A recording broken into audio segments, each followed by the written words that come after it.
Welcome to Ask Rich and Ed from Procurement Says No. Woo. We get a lot of listener questions, which we love to answer with insightful views and advice. Ooh, nice. Bite-sized chunks. Let's see what questions we've got this time, Ed. Well, Rich, will they be fatuous or inane? Or insightful? Let's make it real. Boom. From Michel Bobon in Lille, in France. See the way I said that in a French accent? That's fantastic, isn't it? Would you recommend a risk/benefit share approach when using consultants? So would you use a gainshare type approach to using consultants to deliver? Interesting one, this, isn't it? Consultants generally do like to come up with this as an idea and they stick this in their proposal, but it very rarely actually gets used because everybody just kind of pulls away from it, don't they? So I'd say probably not generally. I have seen it with a client that I'm working with, or have been working with recently, where they've used it and it didn't go that well, really. Too many caveats and too many decisions that have to be made, blah, blah, blah. So probably not generally. It's very hard to measure. It's very hard to tell whether it's really because of what the consultant has done that the savings have come in. Sometimes it's very easy for the consultant to wiggle out. As I say, they've got so many caveats. You didn't provide the data in time. We didn't have access to this. We didn't make the decision in time. The market changed. So yeah, on balance, I'd say probably not. Let's go for deliverables, clear outcomes, clear objectives. As somebody who worked for a gainshare-based organisation when I was at Exchanging Procurement Services, it is a nightmare. Yeah.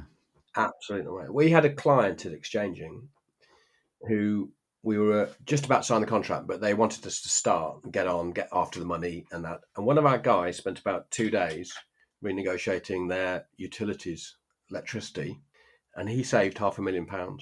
Wow. So we said to the client, we're on a gain share, £500,000, 250k, please. Yeah. Client said, what did the client say? Oh, no. Oh, no, that doesn't feel right. Yeah. What, you put 2 days' effort for £250,000? No, we can't give you that. Yeah. Because it doesn't feel right. Yeah. Well, that's not right because our contract says we get, they never paid it. No. Because it sticks in your throat. I could go into clients, well, a lot of businesses, not the very best, but a lot of businesses, you can save money on what they buy. Yeah. Particularly if you go in there just as a third party, you've got no baggage. You just go, that's too expensive.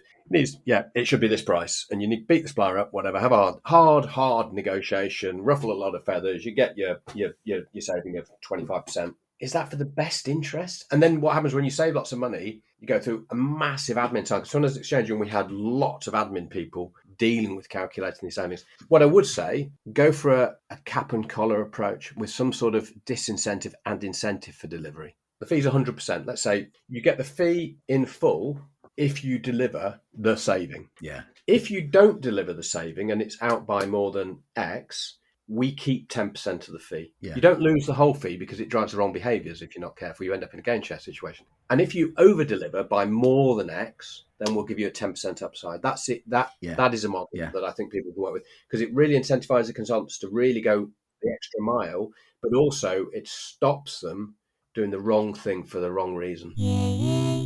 Next one is from Umberto Hobnob in Milan in Italy. How do I recognize when the consultants I'm using have moved into land and expand mode? And what should I do when I see it happen? When they buy homes near your factory, start investing in real estate in your local area, We bought a hotel.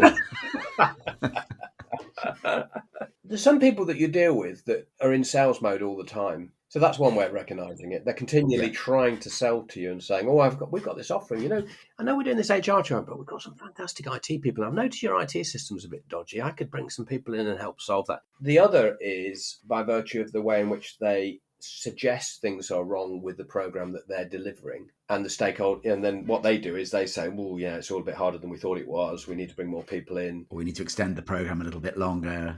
Yeah, and they're then pitching to other stakeholders going, this is a bit tough. And there's also, if as part of that, I guess it's when the A team has started to morph into a different team. Hang on, who are these new people? And it's now the B team, or it's the B team times 2. And there's more and more consultants coming in. And that lack of governance has allowed them to sneak additional bodies in. Yeah.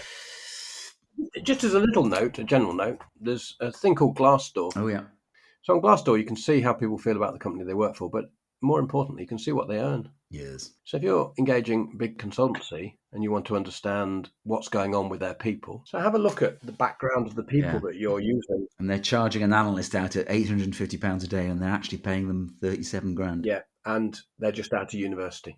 And so look at their background. I looked at a consultancy and they'd promoted loads of people, which is why they wanted to put their rates up. But they were the same people that were on the program. And I looked them up. Most of them were literally 1 or 2 years out of university. And one of them had done marine biology, and they were doing a financial transformation program. That's fairly relevant. I thought it was, yeah. Studying dolphins when you're re-engineering the finance function. Certainly had a little bit of porpoise to it. What do they make? How much do they noise to dolphins make? That's it, yeah. And finally, from Jacob Assortisman from Oman. Ooh! It says Oman, UK here, which is wrong, isn't it? Oman. How do I negotiate with an incumbent consultancy when extending our engagement with them? I would say, first of all, well, don't worry, because your stakeholders probably already told them they've won the work. So the standard thing that people do is they tender it to other consultancies. Yeah. And all the other consultancies know that it's a sham. Because who changes a consultancy mid-program? So, but you could do that, because I tell you what will happen is those other consultancies will know that it's a sham, but they'll feel obliged to send a bid in. And they'll put a bonkers bid in. Yeah, so you use that bonkers bid to shove it up the nose of the incumbent supplier. The other thing, I think, given that they've been there for a long time and they've covered all their overheads, their sales overheads, et cetera, and you've studied the people who are on the program and you've just looked to see if they're marine biologists or whatever, I think what you do is you say to the supplier, no, we're not going to renew with you because we want a discount. You know our business, da-da-da-da-da. Because we've trained these people, they've got better, blah, blah, blah, blah. Yes. Yeah, so you better give us a discount. And generally speaking, if you push them, they will bend. I've been involved to negotiate with big consultancies. It's sport. Jolly good. And that's it. So we will see you all again next time for more. Oh, perfect. Bye. Bye, y'all. Super duper